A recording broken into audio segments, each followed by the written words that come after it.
Student welcome back to my channel বংবালানেট। বংবালানেটে আজকের যে ভিডিওটা তোমাদের ক্লাস 10-এর জন্য, তোমাদের ক্লাস 10-এ আজকে যে টপিকটা রেখেছি দেখো, বৃদ্ধি ও বিকাশ। খুবই ছোট্ট একটা টপিক, কিন্তু এই জায়গা থেকে প্রশ্ন আসে তোমাদের 1 নাম্বার 2 নাম্বারের প্রশ্ন থেকে, অনেক প্রশ্ন এখান থেকে আসে। তোমাদের সাথে শুধু প্রশ্ন উত্তর আলোচনা করব না, তার সাথে কনসেপ্ট আলোচনা করব। যে কনসেপ্টগুলো তোমরা যদি মন দিয়ে শোনো, তোমাদের কিন্তু এই টপিকটা থেকে যাই উত্তর আসুক তোমরা করতে পারবে। তো সেই জন্য তোমাদেরকে বলবো স্কিপ না করে পুরো ভিডিওটা দেখো। আর পিডিএফগুলো যদি চাও অবশ্যই বংবালানে টেলিগ্রাম চ্যানেলে জয়েন করো এবং আমাকে জানিও যে তোমাদের পিডিএফগুলো দরকার, আমি পাঠিয়ে দেবো। এর আগের ভিডিও রয়েছে, এর আগের টপিকটা থেকে, সেই ভিডিও যারা দেখতে চাও, সপুষ্পক উদ্ভিদের জনন বা উদ্ভিদের যে জনন, সেই টপিকটা থেকে যদি ভিডিও দেখতে চাও অবশ্যই এই ভিডিও ডিসক্রিপশান বক্সেও লিঙ্ক পেয়ে যাবে। এছাড়া তোমাদের জন্য আলাদা করে কিন্তু প্লেলিস্ট করা রয়েছে, সেখান থেকেও দেখতে পারো। তো চলো শুরু করা যাক আজকের টপিক, বৃদ্ধি ও বিকাশ। তো বৃদ্ধি ও বিকাশ, প্রথমেই কোশ্চেন আনসারে যাওয়ার আগে এই বৃদ্ধি আর বিকাশ এই দুটো সম্পর্কে কনসেপ্ট আমাদেরকে ক্লিয়ার করতে হবে যে বৃদ্ধি কি বিকাশ কি। এই বৃদ্ধিটাকে ইংলিশে বলা হয় গ্রোথ।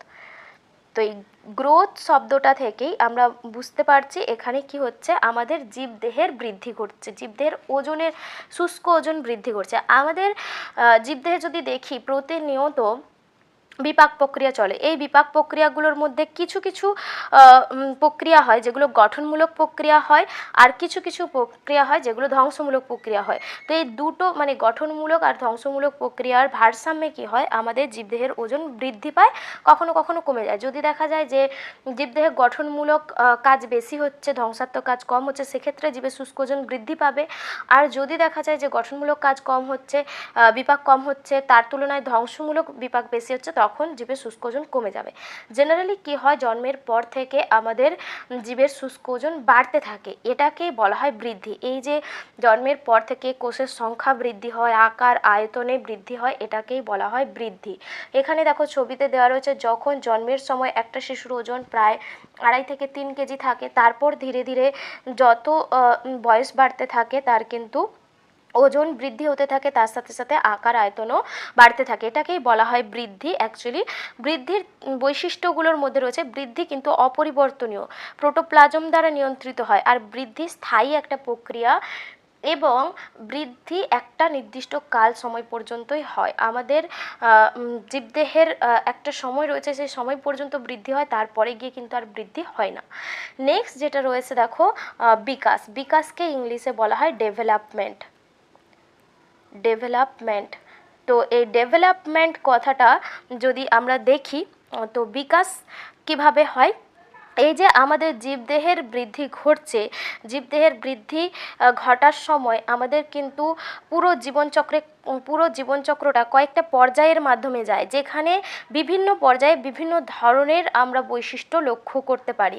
সেখানে আমাদের শারীরিক কিছু পরিবর্তন ঘটে, মানসিক কিছু পরিবর্তন ঘটে, আমাদের অভিজ্ঞতার সঞ্চয় হয়। তো এই রকম কিছু বিষয় যেগুলো আমরা দেখতে পাই, কয়েকটা পর্যায়ে আমাদের জীবনটা বিভক্ত হয়ে যায়। এই যে আমাদের জন্মের পর থেকে জীবনটা কয়েকটা পর্যায়ে বিভক্ত হয়ে যাচ্ছে, যেখানে বিভিন্ন ধরনের আমাদের পরিবর্তন ঘটছে, শুধুমাত্র জীবদেহের আকার আয়তন বৃদ্ধি না, তার সাথে সাথে কিন্তু অভ্যন্তরীণ গঠনের পরিবর্তন, মানসিক পরিবর্তন, সব ধরনের পরিবর্তন ঘটছে। এই বিষয়টাকেই বলা হচ্ছে ডেভেলপমেন্ট।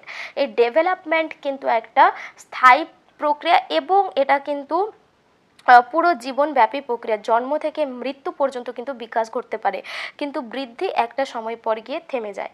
তো বিকাশের যদি দেখো, বিকাশের এই ছবিটাতে দেখলে বুঝতে পারবে। এই দেখো সদ্যজাত, তারপরের যে স্টেজটা রয়েছে, এই স্টেজগুলো আমি পরে বলছি, একদম পরিণত দশা, এইভাবে কয়েকটা স্টেপে স্টেপে আমাদের বিকাশটা সম্পন্ন হয়। তো বৃদ্ধি আর বিকাশ কি, আশা করি তোমরা বুঝতে পেরেছো। চলো আমরা নেক্সট স্লাইডে যাই, এবার এখান থেকে আমরা কোশ্চেন প্র্যাকটিস করব। তো প্রথমেই রয়েছে দেখো বহু বিকল্প ভিত্তিক প্রশ্ন।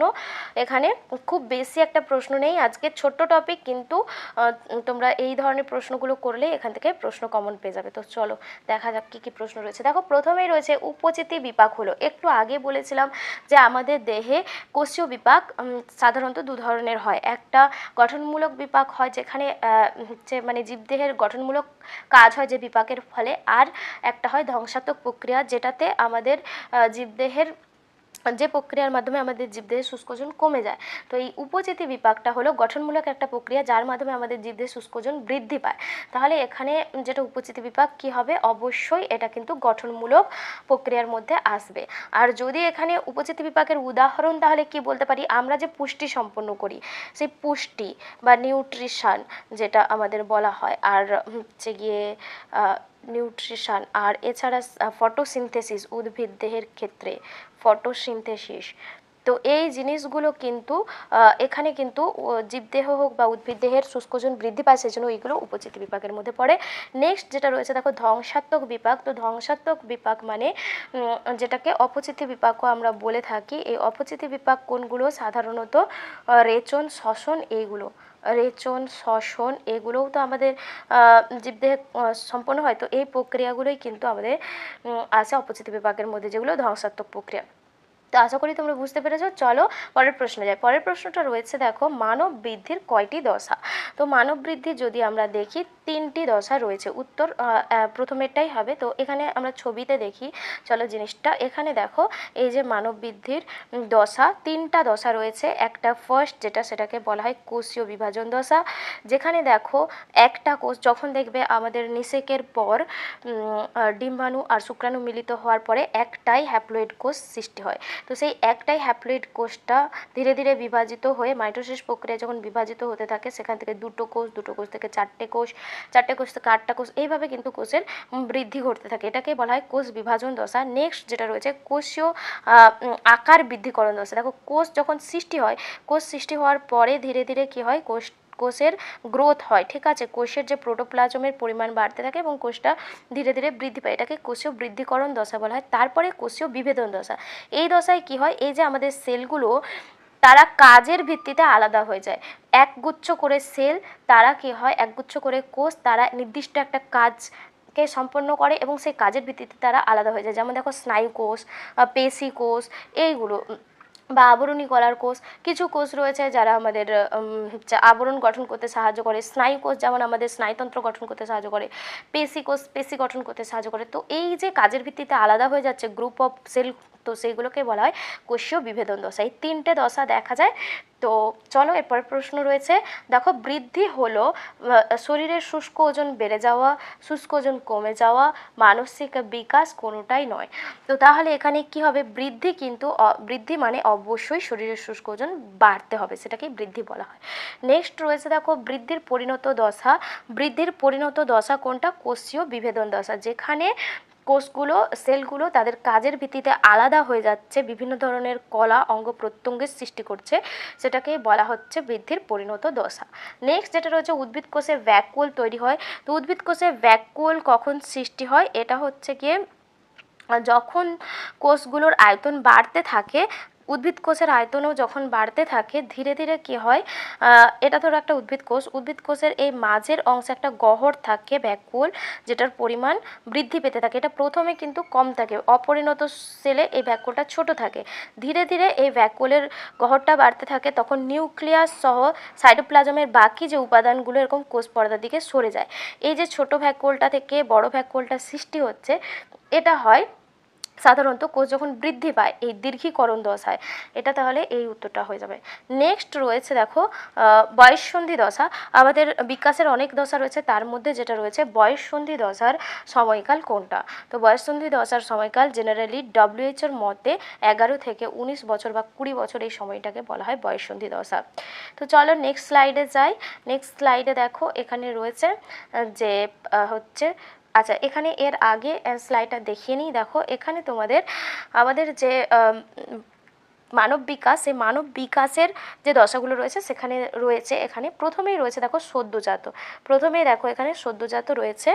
তো এই যে সদ্যোজাত দশাটা, এই সময়টা কোনটা, সাধারণত 0 থেকে 1 বছর বা 2 বছর পর্যন্ত সময়টাকে আমরা বলে থাকি সদ্যোজাত।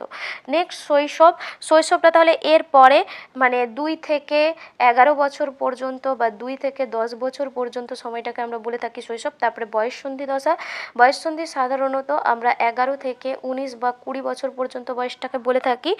তারপরে বয়ঃসন্ধির পরে যেটা পরিণত দশা বা পূর্ণবয়স্ক, এই পরিণত দশাটা সাধারণত 20-র পর থেকে, মানে 21-22 থেকে মোটামুটি এটা থাকে তোমার 60 বছর পর্যন্ত। তারপরে দেখো বার্ধক্য, যেটা 60 বছরের পরের যে সময়টা, তো 60 বছরের পরের যে সময়টা, তো সেইটাকে বলা হয় মানে বার্ধক্য দশার মধ্যে ফেলা হচ্ছে 60 বছরের পরের সময়টাকে। তো এবার 60-এর পর থেকে যতদিন পর্যন্ত মানুষ বাঁচে, সেটা 70, 80, 90 হতে পারে, সেটা পুরোটাই বার্ধক্য দশার মধ্যে পড়ে। তো এই 5টা দশা সাধারণত মানব বিকাশে দেখা যায়। কি কি? সদ্যোজাত, শৈশব, বয়ঃসন্ধি, পূর্ণবয়স্ক আর বার্ধক্য। তো এটা মনে রাখবে। আমি সময়কালটাও বলে দিলাম। এরপরে চলো কোশ্চেনগুলো দেখে নিই। এখানে রয়েছে মুখ্য বৃদ্ধিকাল কাকে বলা হয়? মুখ্য বৃদ্ধিকাল বলা হয়, এটা কিন্তু বিকাশের দশার মধ্যে আসে। তো বিকাশের দশার মধ্যে দেখা যায় যখন বয়ঃসন্ধি দশাটা আসে, এই দশায় সবচেয়ে বেশি কিন্তু বৃদ্ধি হয়, ঠিক আছে? মানে ধরো জনন অঙ্গগুলোর পরিণত হয় এবং হচ্ছে আরও কিছু হচ্ছে যৌন লক্ষণগুলো স্পষ্ট হয়। এই সময় হচ্ছে বালক বালিকাদের শরীরে বিভিন্ন ধরনের পরিবর্তন দেখা যায়, পিটুইটারি গ্রন্থির হরমোনগুলো সক্রিয় হয়ে ওঠে। এই সমস্ত কারণে এটাকে বলা হয় মুখ্য বৃদ্ধিকাল। নেক্সট রয়েছে দেখো, জন্মের সময় শিশুদের ওজন কত থাকে? একটু আগে বলে দিয়েছিলাম, 2.5 কেজি থেকে 3 কেজি। ভারতীয় শিশুদের ক্ষেত্রে এই ওজনটাই থাকে। শিশুদের বিভিন্ন প্রাক্ষবিক বিকাশ ঘটে, এটা অবশ্যই প্রাক্ষবিক বিকাশ, মানে রাগ, অভিমান, এই সমস্ত যে প্রাক্ষবিক বিষয়গুলো, এগুলো সব বেশি দেখা যায় বয়ঃসন্ধির সময়টাতে। তো এটা হয়ে যাবে। এরপরে রয়েছে যে সদ্যোজাত শিশুরা মানুষ চিনতে শেখে কিভাবে? তারা কিন্তু মুখ দেখে মানুষকে চিনতে শেখে। এরপরে যেটা রয়েছে দেখো, অপত্য কোষে এর পরের প্রশ্নটা রয়েছে দেখো, অপত্য কোষের আয়তন বৃদ্ধি পায় ড্যাশ দশায়। তো অবশ্যই অপত্য কোষের আয়তন বৃদ্ধি পাবে, একটু আগেই বলে দিয়েছি, যেটা দীর্ঘীকরণ দশা রয়েছে সেটাতেই হবে। তো দীর্ঘীকরণ দশা, কোষের যখন বৃদ্ধি হচ্ছে, তো সেই সময়টাতেই কোষের কিন্তু আয়তনটা বৃদ্ধি পাবে। তো এখানে দীর্ঘীকরণ দশা। এরপরে রয়েছে দেখো, উদ্ভিদ ও প্রাণী কোষের, এখানে দেখো তালবেশ্য হবে, দন্তেশ্য হয়ে গেছে। কোষের দ্রুত বিভাজন ঘটে ড্যাশ দশায়। অবশ্যই দ্রুত বিভাজন কোন দশায় ঘটবে? কোষ বিভাজন দশায়।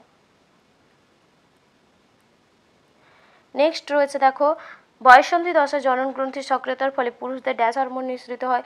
পুরুষদের টেস্টোস্টেরন হরমোন নিঃসৃত হয়, আর নারীদের ক্ষেত্রে সেটা হয় প্রোজেস্টেরন আর ইস্ট্রোজেন। এটা বোঝা যাচ্ছে না, মুছে দিই, মুছে আবার লিখছি। এটা হচ্ছে কি টেস্টোস্টেরন